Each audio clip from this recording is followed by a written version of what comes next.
Welcome to Proclaim, a presentation of the Catholic Diocese of Alexandria. Join us as we journey together through the Scriptures revealed to us by God. Good morning and welcome to Proclaim.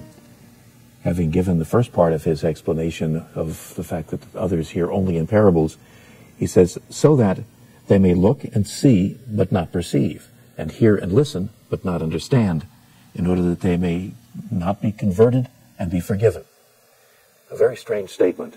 It does pick up some of the saying that we find in Isaiah, but to say, in effect, that he's using parables so they won't understand clearly defeats the purpose of teaching.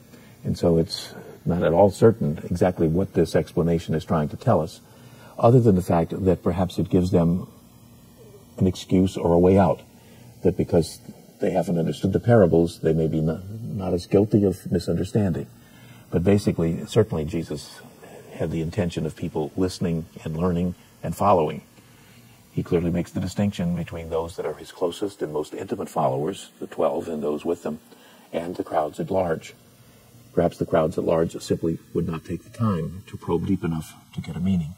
But it does leave us with probably more questions than answers in the way that Mark describes this.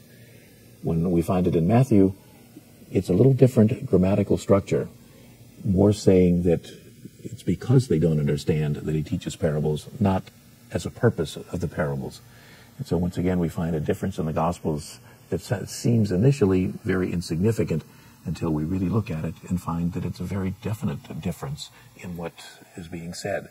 And we're left ourselves to take the time to probe it, to puzzle over it, to reflect upon it, to pray over it, to try to understand how we can understand, just as Mark's early church did. This program was brought to you by Kramer Funeral Home.